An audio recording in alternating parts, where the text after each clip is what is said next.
Hallelujah, hallelujah, praise the Lord. सबको जय मसीह की, हैप्पी न्यू ईयर। आज हम देखने वाले हैं भजन संहिता 110 के चौथा वचन पर हम बातें करने वाले हैं। भजन संहिता 110 के 4। आज का टॉपिक है हमारा मलकीशेदक। मलकीशेदक यीशु का दूसरा नाम है मलकीशेदक। पढ़ेंगे भजन संहिता 110 के 4। यहोवा ने शपथ खाई है और न पछताएगा, तू मलकीशेदक के रीति पर सर्वदा का याजक है।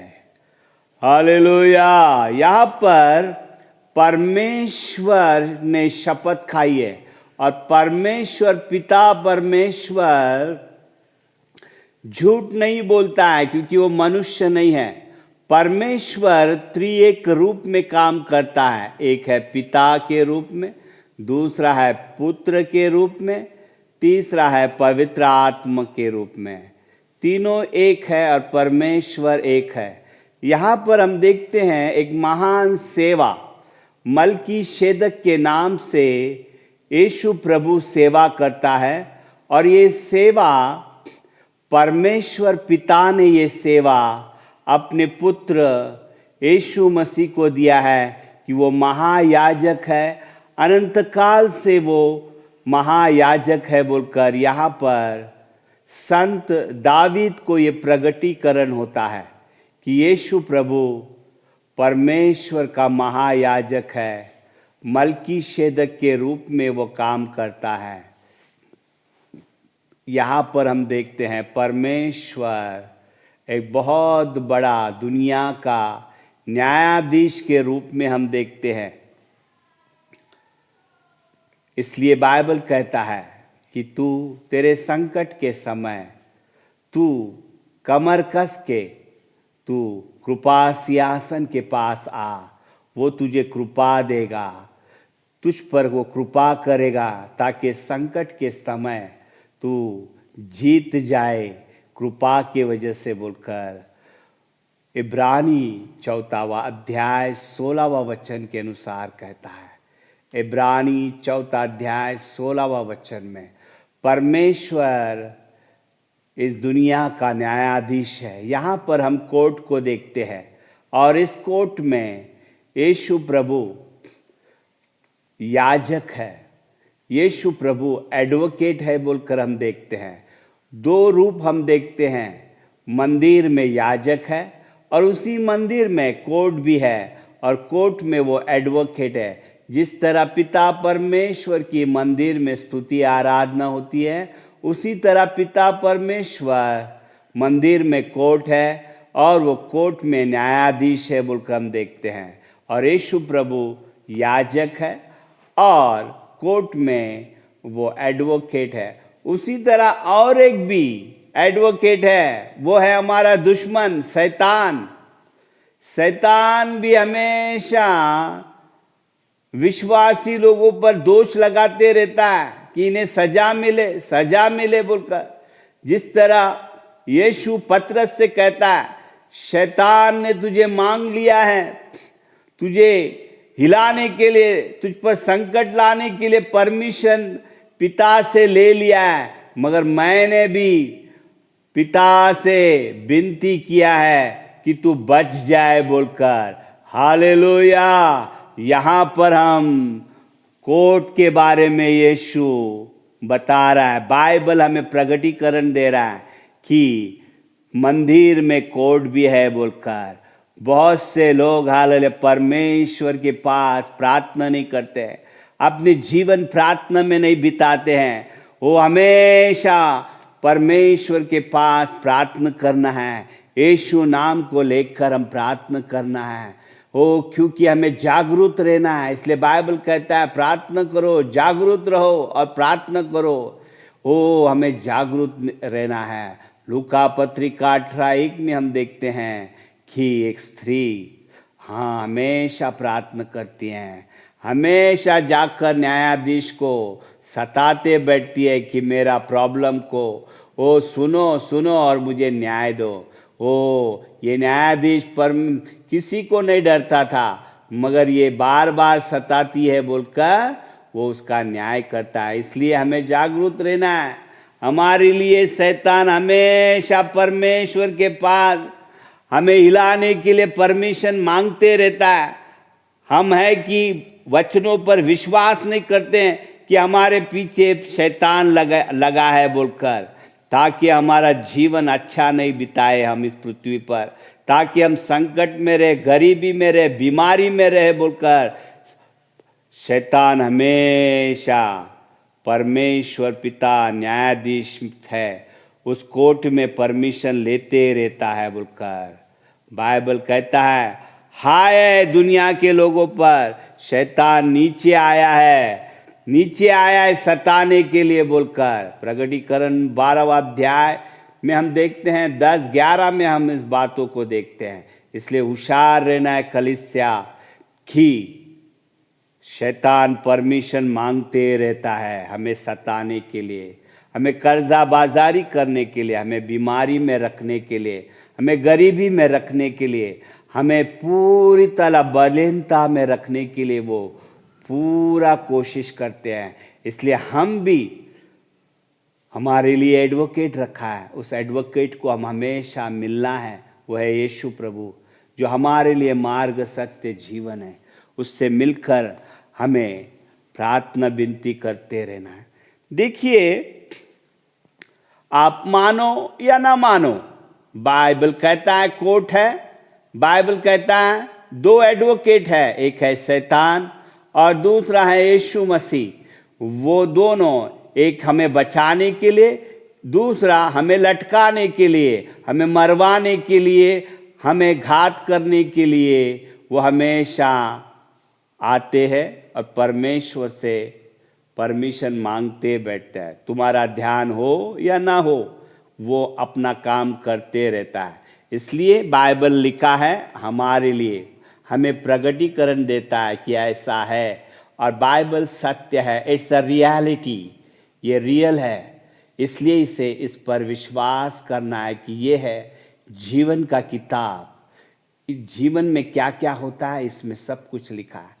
एक दिन बाइबल कहता है अब्राहम परमेश्वर पर विश्वास करते हुए वचनों में बढ़ते जा रहा है, आत्मिकता में बढ़ते जा रहा है, मगर अचानक उन्नति करते करते अपने बीवी के साथ अपने भाई के बेटे को लेकर वो परमेश्वर के बुलावट में चल रहा था, परमेश्वर से प्रेम करता था और परमेश्वर के वचनों में चलता था। अचानक क्या हुआ, बाइबल कहता है कि शैतान ने अकाल को लेके आया।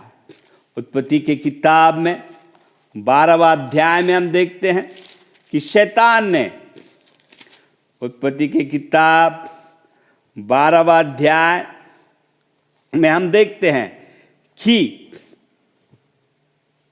अब्राहम मिस्र देश में आया। मिस्र देश में आते ही क्या हुआ, मिस्र देश में क्यों आया अब्राहम? क्योंकि शैतान ने अकाल को गिराया अब्राहम को सताने के लिए, अब्राहम के परिवार में गड़बड़ी लाने के लिए। ओ हालेलुया, शैतान ने अकाल गिराया कानान में। तब मिस्र की ओर अब्राहम भागने लगा, और मिस्र में आने के बाद क्या हुआ, वो झूठ बोलने लगा, वो डर गया बोलकर बाइबल कहता है। अपनी ही पत्नी से कहता है कि तू मुझे बचा ले, तेरे ऊपर मेरी जिंदगी है। पर सारा अपने विवाह के वाचा को निभाते हुए पति ने जैसा कहा वैसा करने लगी। सारा बहुत सुंदर दिखती थी, उसके उम्र में भी वो बूढ़ी हो चुकी है 65, फिर भी वो सुंदर दिखती थी। वहाँ के लोग, सभी जवान लोगों ने उसे देखकर आश्चर्य हो गए कि कितना सुंदर दिखती है, और राजा के लिए उसे पसंद किया और राजा ने भी जब उसे देखा, अपने बीवी बनाने की पूरा योजना कर लिया और अपने घर में रखने लगा बोलकर बाइबल कहता है। देखिए, एक व्यक्ति अब्राहम जो धार्मिकता में चल रहा है, अचानक शैतान ने आकार लाकर उसे दूसरे जगह पर मिस्र में भगाया ही नहीं, उसे डराया और दुनियादारी की भाषा में उसे झूठ बोलने लगाया। और यहाँ पर हम देखते हैं कि मिस्र का राजा ने अब्राहम को कहीं भेंट वस्तु दिए बोलकर, उत्पत्ति की किताब 12वां अध्याय 16 में हम देखते हैं कि कहीं उसे भेड़ बकरियां गधे, कहीं वस्तुएं सोना चांदी दिया बोलकर वहां पर लिखता है। उत्पत्ति की किताब 12वां अध्याय 16वां वचन, उत्पत्ति की किताब 13:2 में हम देखते हैं कि उसे कहीं भेंट वस्तु दिए और नौकर चाकर दिया बोलकर बाइबल कहता है। देखिए, शैतान ने मिस्र का राजा यानी शैतान को दर्शाता है। मिस्र के राजा को कौन इस्तेमाल कर रहा है? यहाँ पर शैतान इस्तेमाल कर रहा है और शैतान उसे मिस्र के राजा के द्वारा सोना चांदी भेड़ बकरियां ने धन दौलत देता है ताकि वो धार्मिकता में न चले। यहाँ पर मध्यस्थी में आया, बीच में ही आ गया ये शैतान और सब उसकी जिंदगी में आत्मिकता में बाधाएं लेके आया, यानी रुकावट लेके आया। ही इज द इंटरसेप्टर, वो बीच में आता है, वो मध्यस्थी करता है वो, ताकि रुकावट हो बोलकर। वो रुकावट की आत्मा है ये शैतान।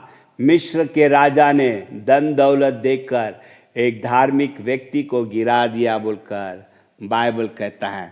13 इस धन दौलत को लेकर परमेश्वर भी मध्यस्थी करता है। तुरंत परमेश्वर यीशु मसीह मिस्र के राजा को रात के सपने में डराता है और उसके ऊपर कहीं रोग लेके आता है, उसके ऊपर, उसके घराने के ऊपर। तुरंत राजा डर कर अब्राहम को बुलाता है और उसके पत्नी को दे देता है कि ये तेरी बहन नहीं, ये तेरी पत्नी है, क्यों मेरे घर पर तूने इतना विपत्ति लाया बोलकर वो उसे वहां से रवाना करता है। वो उसे बोलता है तेरे पत्नी को लेकर निकल जा। मगर अब्राहम देखिए, सिर्फ पत्नी को लेकर नहीं गया, धन दौलत नौकर चाकर सबको लेकर गया। यानी मिस्र का राजा चुपचाप उसे फंसाकर धन दौलत उसके हाथ में दे दिया, धन दौलत का बैग उसके हाथ में दे दिया।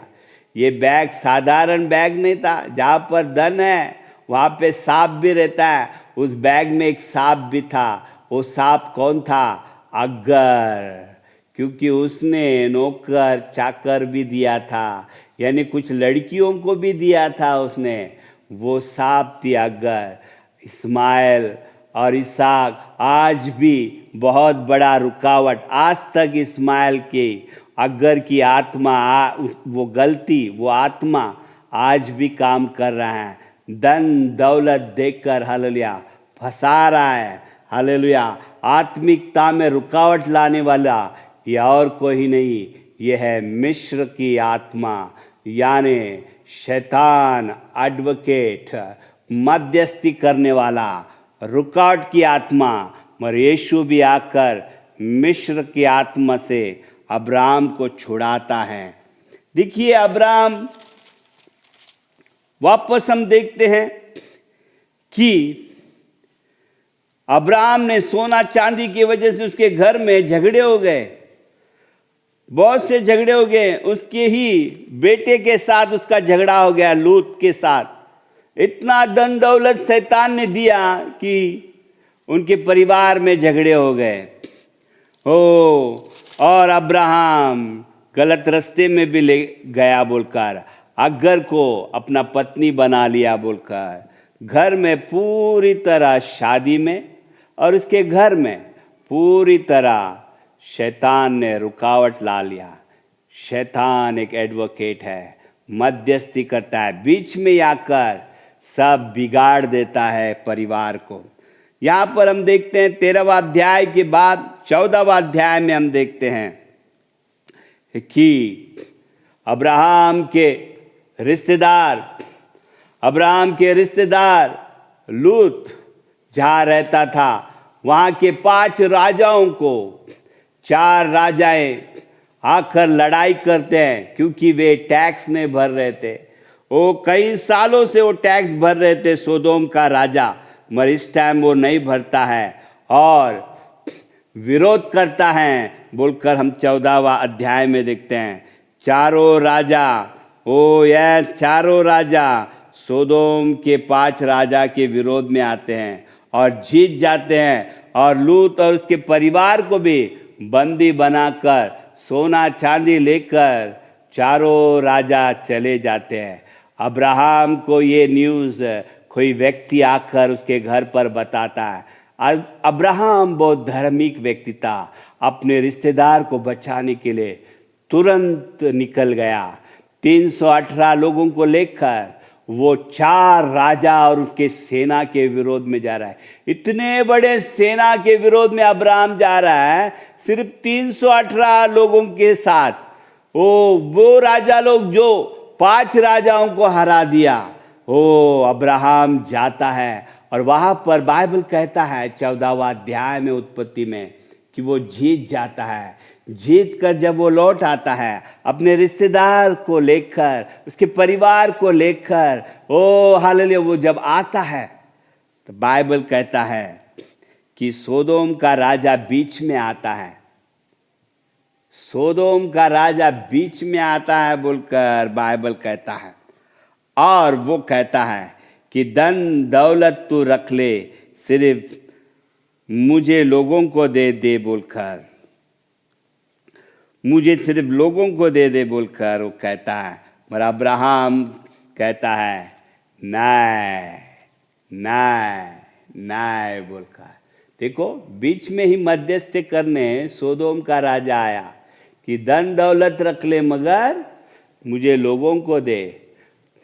मगर अब्राहम को शैतान मध्यस्थ आने से पहले पहला मलकीशेदक मध्यस्थ आता है, बीच में आता है। वो प्रार्थना विनती करते हुए बीच में आता है और अब्राहम से कहता है, धन्य है तू अब्राहम तू धन्य है बोलकर, क्योंकि महान परमेश्वर आकाश और पृथ्वी को बनाने वाला तुझ पर कृपा करता है और तुझे आशीर्वाद करता है, और उसने ही तुझे दुश्मनों को हाथ में दिया है बोलकर बाइबल कहता है। उत्पत्ति 14वां अध्याय 19-20 में हम देखते हैं मलकीशेदक, शालेम राजा, यीशु प्रभु का दूसरा नाम, मध्यस्थी आता है बीच में और उसे बुद्धि और ज्ञान देता है, उसे हालेलुया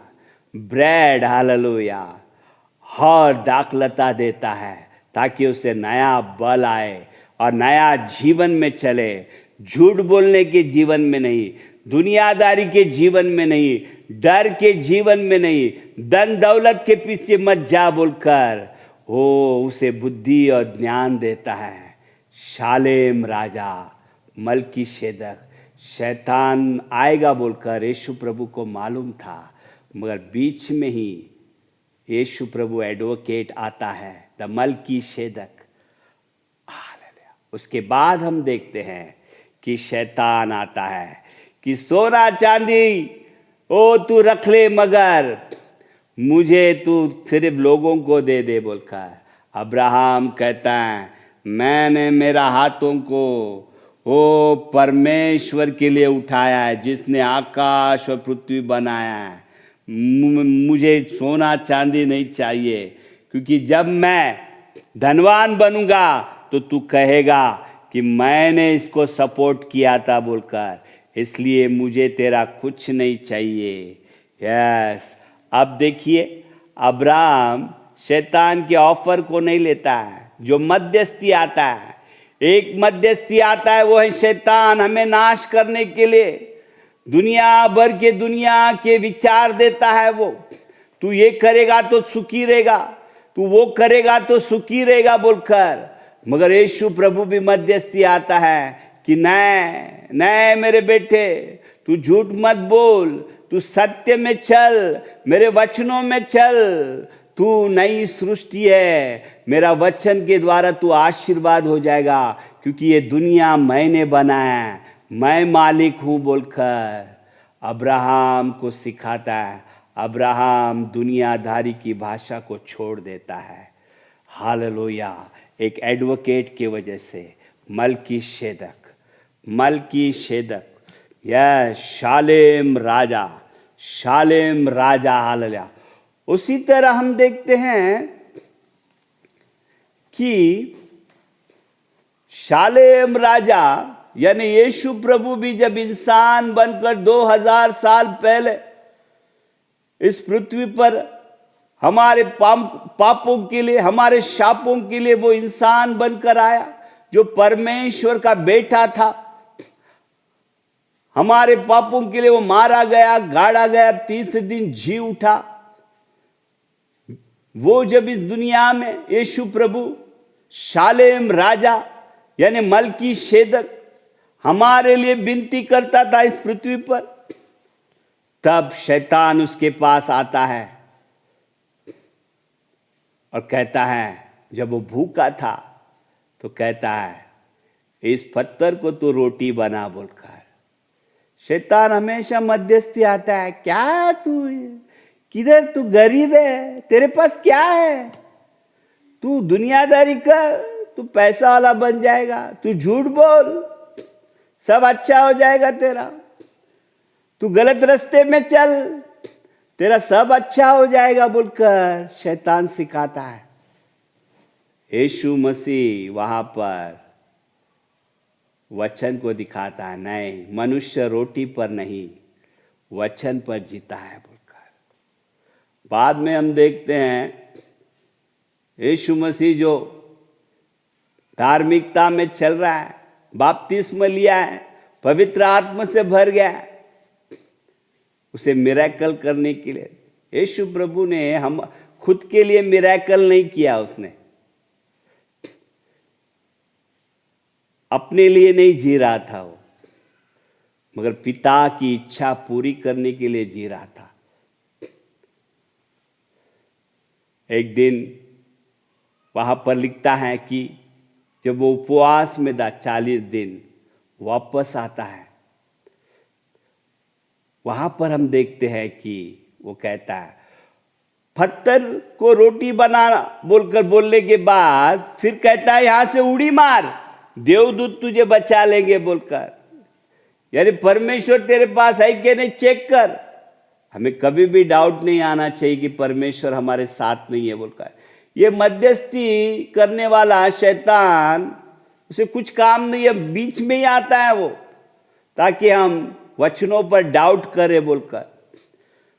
तीसरा वो कहता है कि तू मुझे दंडवत कर, मैं तुझे धन और दौलत दूंगा बोलकर। देखो, ये मध्यस्थी व्यक्ति हमेशा धन दौलत के बारे में बातें करते रहता है, देने के बारे में, कि मैं तुझे दूंगा, मैं तुझे दूंगा, मुझे दंडवत कर, दुनियादारी में चल तू, मैं तुझे सब कुछ दूंगा बोलता है। यीशु प्रभु कहता है दूर हो जा शैतान बोलकर। हो रेमा वर्ड कहता है वो, दूर हो जा। हमें हमेशा दुनिया से के बातों से दूर रहना है, दुनिया की आदतों से हमें दूर रहना है। जो मध्यस्थी करने आता है एडवोकेट, हमें नाश करने, और पिता से कहता है देख इसने अभी झूठ बोलने शुरुआत कर दिया, देख ये अभी लालची हो गया, देख इसका अभी कैरेक्टरलेस है, ये इसे शिक्षा मिलना चाहिए, हो इसे बीमारी मिलना चाहिए, इसे गरीबी मिलना चाहिए, ये बलीन होकर मर जाना चाहिए बोलकर अनेक निंदाएं वो करता है। ये मध्यस्थी करने आता है, बीच में ही धार्मिकता में रुकावट बनने आता है, हमें वचनों में चलने नहीं देता है ये। इसलिए हमें सत्य में चलना है और सत्य में जब हम चलते हैं, ओ यीशु प्रभु हमारे साथ है। और एक एडवोकेट, वो भी मध्यस्थी आता है जब हम प्रार्थना करते हैं। इसलिए प्रार्थना करना ज़रूरी है, क्योंकि हमारे लिए एक कोर्ट है, हमारे लिए एक एडवोकेट है, हमारे लिए एक याजक है, यीशु प्रभु महायाजक। यस, महायाजक है जो हम पर कृपा करता है और परमेश्वर से विनती करता है। ओ महायाजक विनती भी करता है। ओ यीशु प्रभु हमारा एडवोकेट भी है, महायाजक भी है। हमें पाप से भी बचाता है, हमें गलती से भी बचाता है, क्योंकि वो एडवोकेट भी है बोलकर बाइबल कहता है। पिता के पास दो एडवोकेट है, एक है शैतान जो मध्यस्थी आता है नाश करने, मगर यीशु प्रभु भी एडवोकेट है, वो मध्यस्थी आता है हमारा भला करने। इसलिए हमें प्रार्थना जीवन में रहना है। कोर्ट है बोलकर बाइबल कहता है, तो हमें विश्वास करना है और हमेशा प्रार्थना जीवन में बिताना है। परमेश्वर की ये प्रगटीकरण के वचने तुम्हें आशीर्वाद करे। Thank you Jesus, thank you Jesus, thank you Lord. Amen, amen and amen.